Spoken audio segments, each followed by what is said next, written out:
Okay.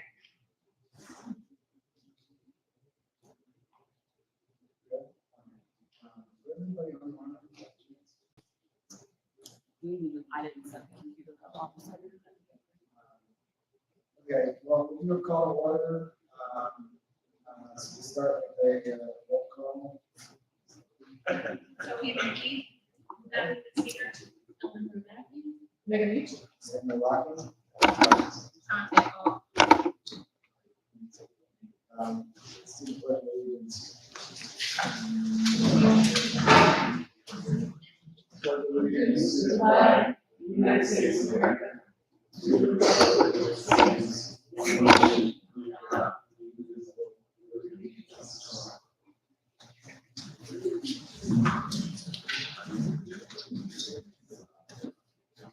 We'll read our mission statement.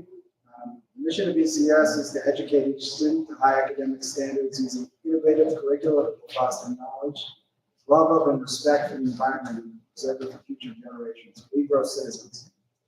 Our vision is that every ECS graduate will be an actively engaged citizen driving thoughtful change in the world around them. We are, we've done the last few times, going to go into executive session for approximately 1 hour. After that executive session, most of the public portion of the meeting will resume. Do I have a motion to go into executive session? Second? All in favor? Aye.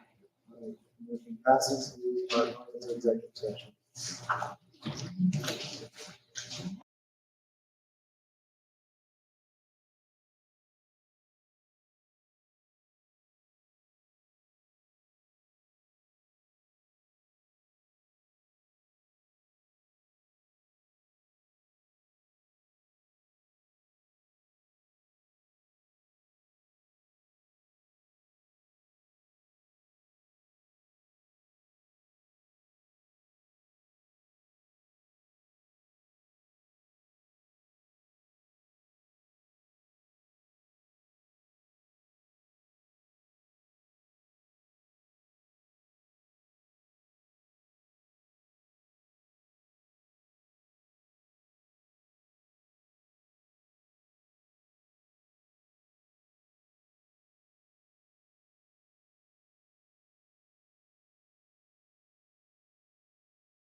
You're on.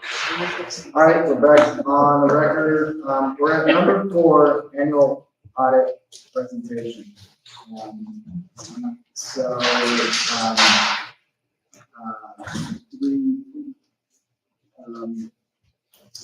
so I assume we're having a presentation. Yes.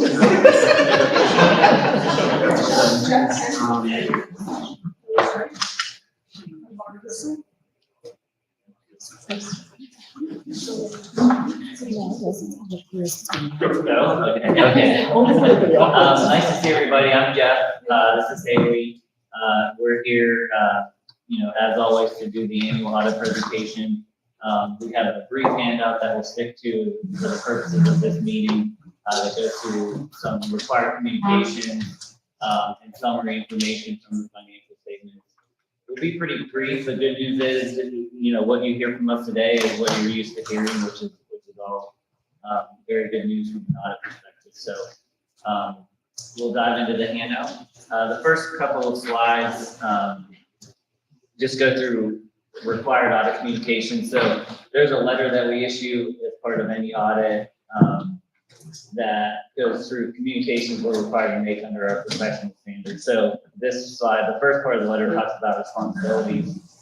Certainly, our responsibility is to perform the audit in accordance with generally accepted auditing standards. Because of the level of federal funding you receive, we also perform a single audit in accordance with government auditing standards and uniform guidance. So again, it talks about our responsibility to perform the audit, issue related reports.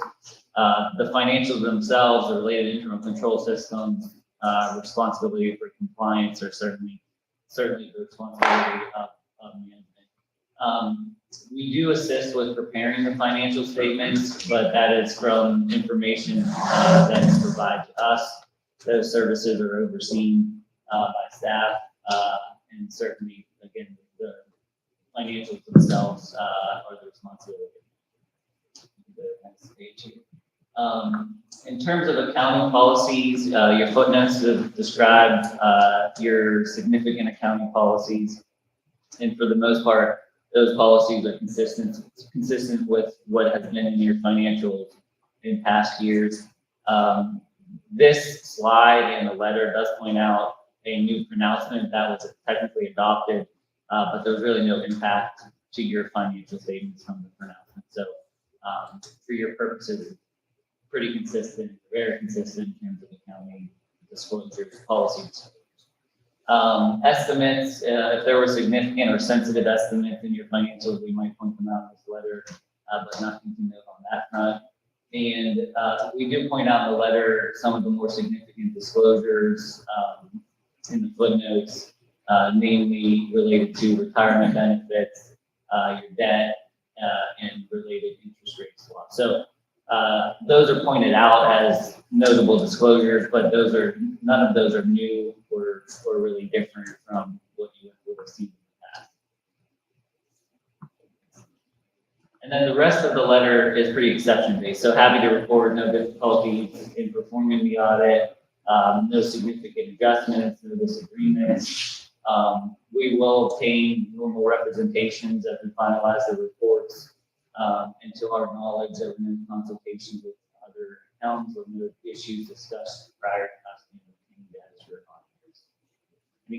Any questions on that letter?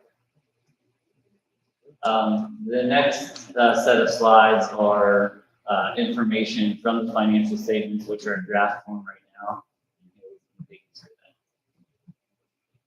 If you go ahead to the next slide.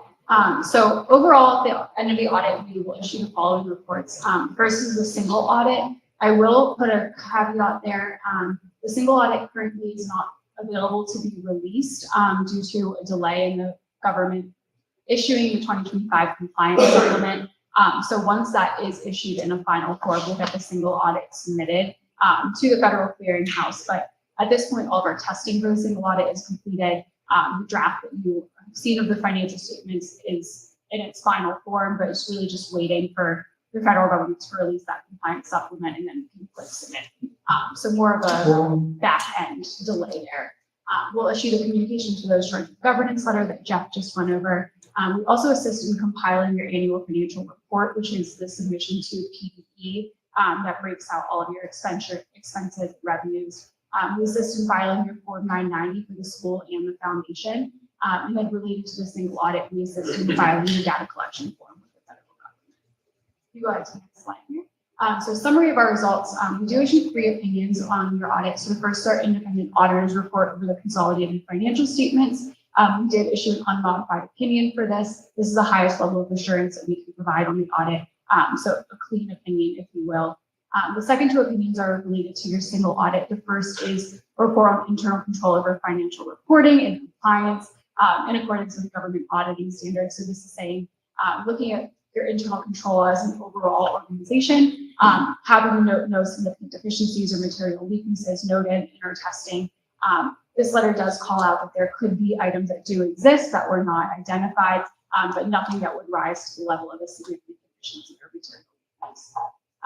The last one here is our report on compliance for major programs on internal control in accordance with the uniform guidance. Happy to report an unmodified opinion here as well. We did test 2 programs as your major programs this year. So the first was Title I and the second is Title II. So for both of those programs, no issues, no findings, no question costs. So a very clean opinion for those programs. I will point out this is the first time we tested Title II as for your single audit, and then we haven't tested Title I since 2021, I believe. In the last several years, we've been testing your ESSER funding. And then also, we have no management letter this year. From time to time, if something would come up during the audit that we wanted to bring to your attention as a board, we would issue a management letter with just some recommendations, and we would come up with things, levels, findings that wouldn't necessarily rise to the level of significant deficiency or material weakness, but happy to report nothing to note there. So next slide here goes over your summary financial statements. This slide is your statement of financial position similar to a balance sheet. Overall, you guys had a very good year for 2025. You see that your current assets increased pretty significantly. This is mostly just sitting your cash and cash equivalents with overall increased revenue. So for the most part, just a good year in turnover of your receivables, so an increase in your assets. Your non-current assets do decrease every year due to depreciation on your fixed assets as well as payments on your leases. So that decreases your assets and your liabilities. So overall, nothing new or novel there. So at the end of the year, your total assets were just about 29.5 million. In the liabilities section, not much has changed here. You guys did enter 2 new leases during the year, which is most of that change within the current and non-current section. And then your payments on your long-term debt decrease that. So the increase in the lease and the decrease in the debt kind of nets itself out. Then your amounts with and without donor restriction in your net assets. In the amount without donor restriction, you have about 8.2 million of that is truly undesignated. So that's just net assets that you could use for whatever purposes that you need. And then your amounts with donor restriction are amounts that specific donors have said that you can use them for specific purposes or during specific periods. So at the end of the year, your total net assets is about 15 million. This next one here is your statement of activities. We do break out your statement of activities by amounts with and without donor restriction.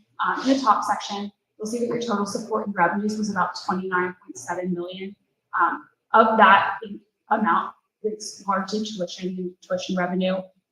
Overall, your tuition amounts increased by about 3.2 million from 2024 to 2025. This is largely just due to slight increased enrollment as well as the rising rates for average daily membership. Overall, your expenses remain very consistent. Some slight increases with salaries, raises, and benefits year to year. You did have cost savings with some of the federal funding ending that you kind of been flowing in from the pandemic. You were able to invest in curriculum and things like that was mostly in 2024 and ended in 2025. So some cost savings there. And then your change in net assets without donor restrictions was a positive 1.5 million. So compared to 2024, where you had a loss of 247,000, it was a very good year for 2025. And then down in the bottom, it does break out your amounts with donor restriction. Nothing significant for 2025. From time to time, you'll receive foundation grants or grants from a donor, but nothing big there for 2025. So this slide here just breaks out your revenue by source. You'll see that tuition revenue is by far your largest revenue source for 2025 and 2024. Your allocation of regular education to special education has remained very consistent. Those are about 63% of your students, and your revenue is coming from just regular tuition. And then your government grants is the next one down, and tuition is so large that it makes it a little bit skewed. Your government grants decreased mostly with ESSER funding that ended at the beginning of fiscal year 2025. So no result of operations. It was anticipated and budgeted for. If you go to the next slide, this breaks out your expense by function. So your two major programs here are education and your food service, as well as management in general there. Overall, your allocation from year to year has to be very consistent. Now that you guys have the full 12 grades, things are really consistent from year to year, so not much going on there. Next slide breaks out your expenses by type. I don't know what happened with that. Mine does not look like that. It might be a conversion here. But this is just breaking out your expenses by type. So salaries and benefits, contract and professional services. So at the end of 2025, you spent about $19.5 million on your salaries and benefits, which is your largest expense. Those amounts have remained pretty stable over the last several years, with just minimal increases year to year, salaries and benefits with rising costs. And then your contracted and professional services did increase by about $550,000 for 2025. That's largely in your special education services. So if a student comes to school that needs services beyond what you can provide, you'll contract those out for those students. So that really just depends year to year by your enrollment.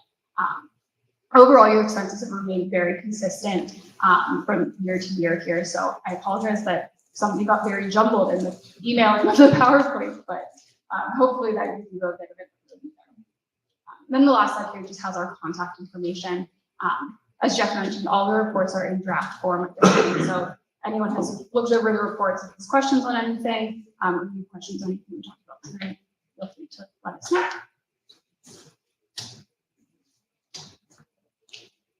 Thank you.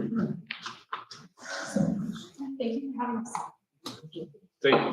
Are there any questions or presentations? Can I just make a point of personal privilege? I just want to say that I've now sat through a lot of these audits, and I really appreciate you guys coming here every year and doing this. But every time that I hear this presentation, we have a clean audit, a great bill of health, and I think that's really a testament to our CFO, Michelle Resnick, who really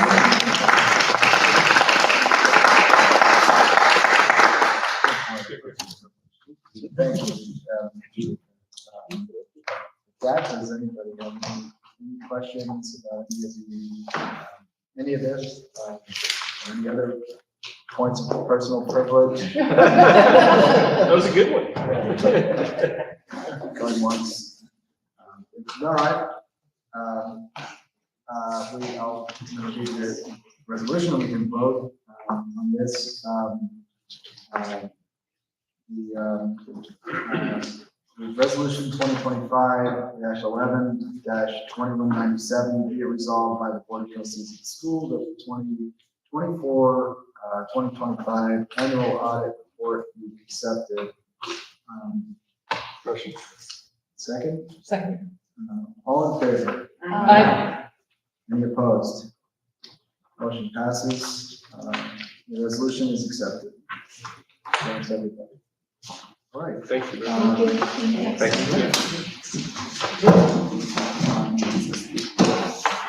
So I believe we don't have any public comment today, is that correct? Yes, that's great. Okay, so we move from 5 to 6. What's that? We don't have. Which is the consent agenda. So, obviously, but I will. I'm going to read the resolution, and then you can have any questions or discussion.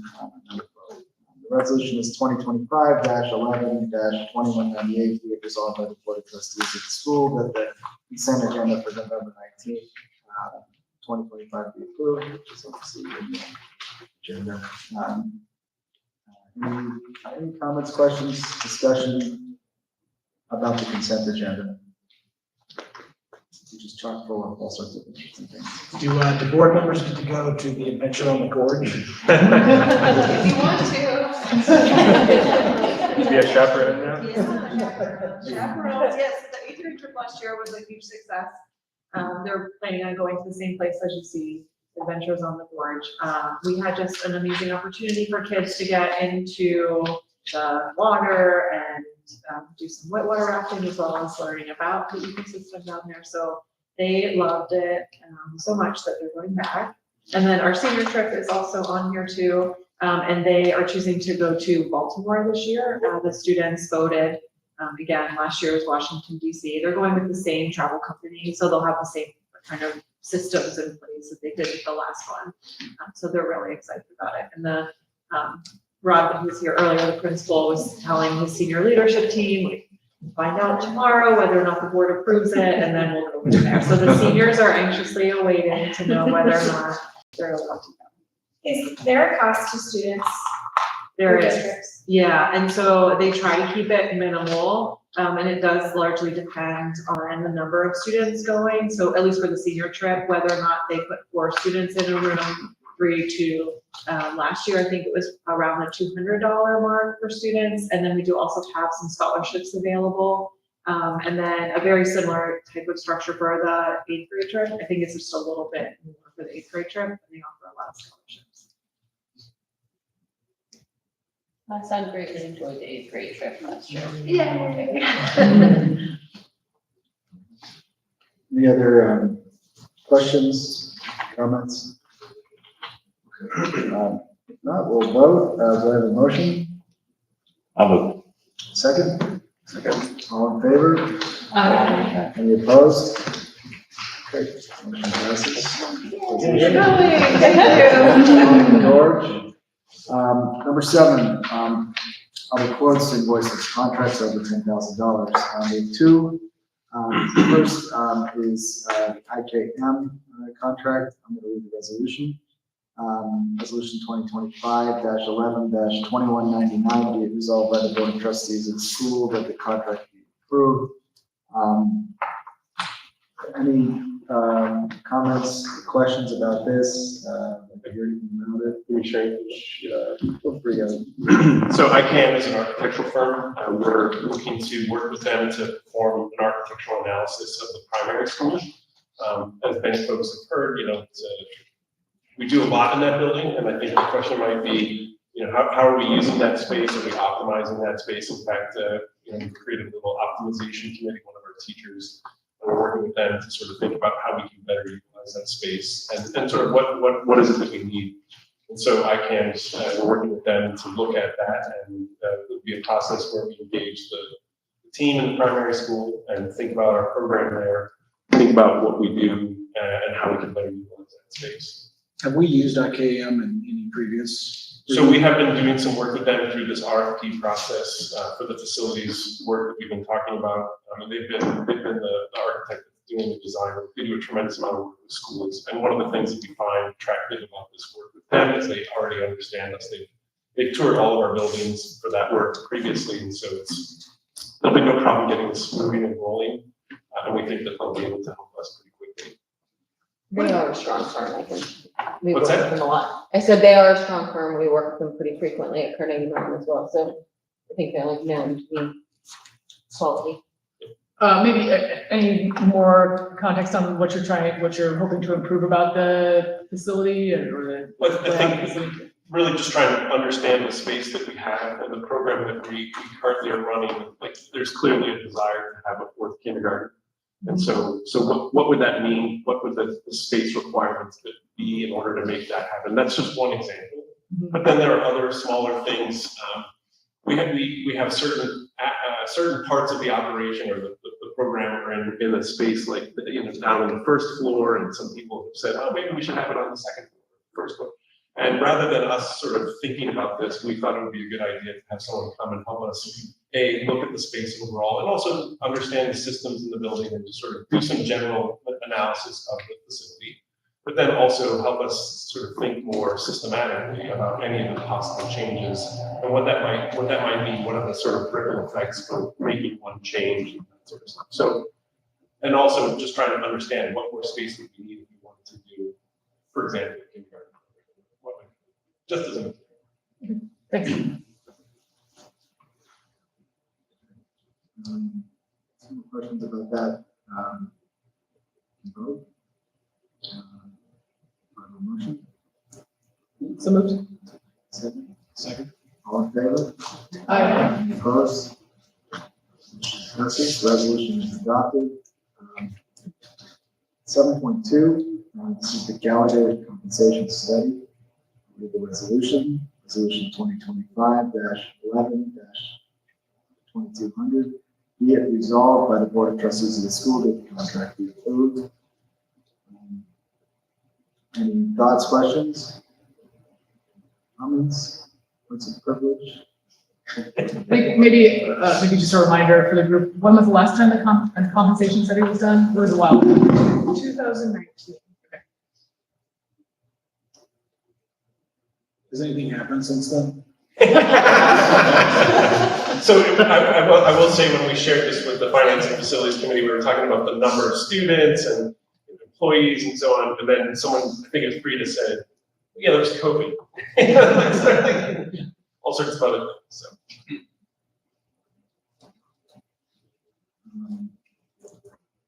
One thing I'll point out about this, just since we did the 990, not quoting on this, but I believe recollection, the other day, one of the things I think we attest to is a question from 990 is something about compensation, and do we have sort of independently evaluate particular compensation of senior team members? So in that sense, it's not that it's required, but this particular contract is required. But there is a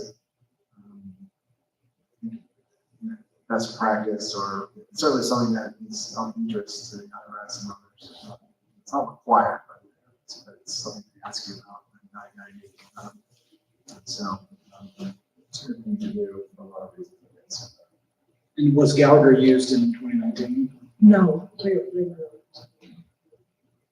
Yeah, Gallagher's a local organization. They have an education practice. Rita and I have met with them a number of times, so we feel really excited about the program.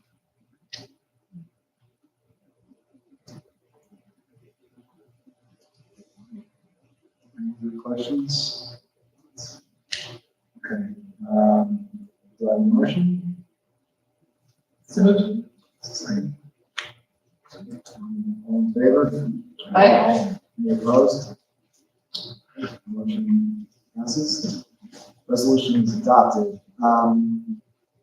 Okay, moving on. We don't have any policies up, so I'll skip 8 and 9. Other business. I'll start. I mentioned this to most of you by email.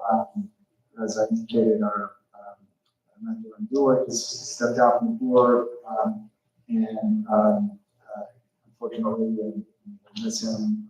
He's been a tremendous colleague and contributor, and just an all-around interesting person. But also, I miss him. But obviously, he was the executive committee this year and was as the board secretary. So it's a position that's important, and we want to fill it on an annual basis, fill out his term. And so I'd just like to again, remind people, or anybody on any board member who's interested in that, just to let me know if they can talk to me or talk to Roy and Megan, or Adam, or anybody else on who's part of the executive committee. It's so much interesting stuff going on. We really, it is a little bit extra work, but also it's a lot of, I've personally gotten a lot of enjoyment out of being part of that leadership group. So if people are interested, let me know. Let us know. And again, we're of course continuing to also build a pipeline of potential board members. So for those of you, I know some of you have already been at that, but I'd like to keep doing it. So on that same note, if there are people that you think would be, board members, potential board members, let's bring them to our attention. Does anyone else have other business that they'd like to discuss?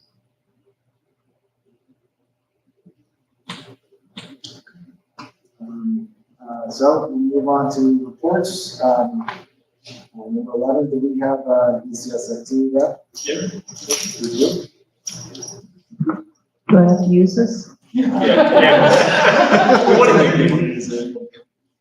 Well, first of all, the ECSFT would like to thank the PCO and all the ECS family community members for another successful year of pumpkin parades and Halloween celebrations. Big success. And we also wanted to report that we had an informal meeting with Patrick, Mandy, and Frida last week for some preliminary contract negotiations, some early bird, off the record discussions. And we really appreciated your time, first of all, and your candor. And we left feeling like it was really successful, that we feel positive that we can come up with solutions that will meet everybody's needs. Because there are a few amendments to parts of the contract that could be improved upon. So, and then we also hope that helps like smooth the pair negotiations, let that process move as swiftly as possible, because now we shared the articles that we want to reopen for our contract negotiations, which I don't think we have to start until March. Is that? I can't. Technically, that's right. Yeah. We might start. But we're ready to start early, and we're already thinking of like creative solutions. Yeah, that's pretty much it. Thank you.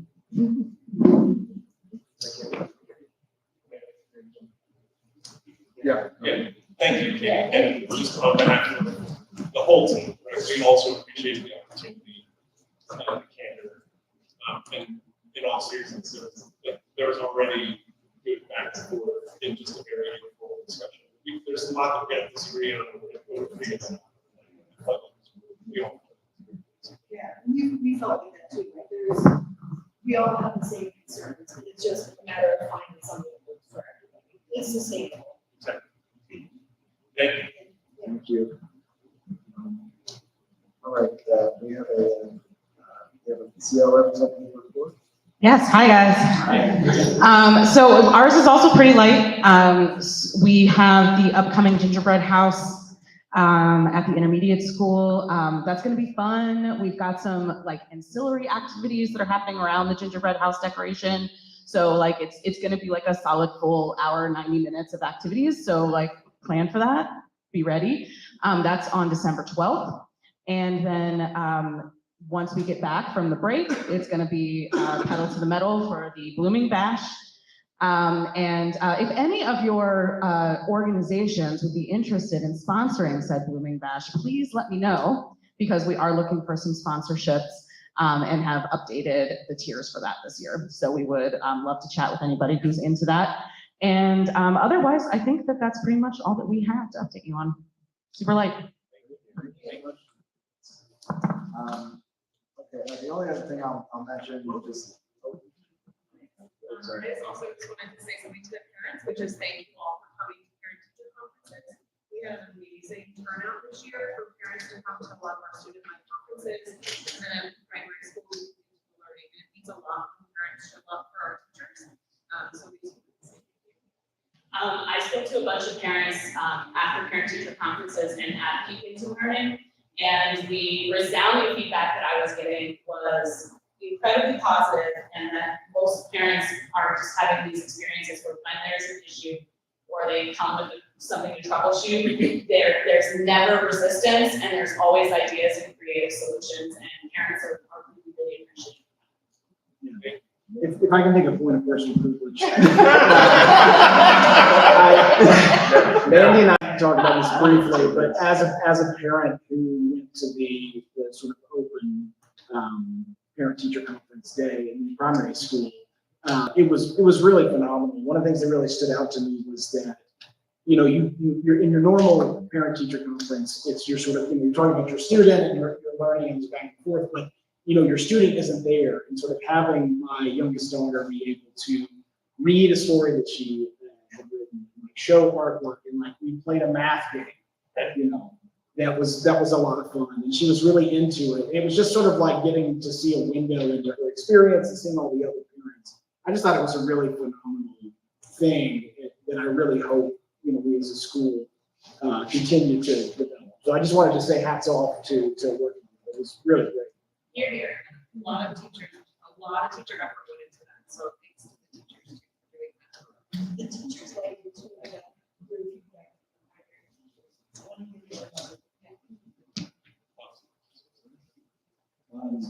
Okay. Let me say something else. Actually, me too. Does anybody have anything else? Any privileges?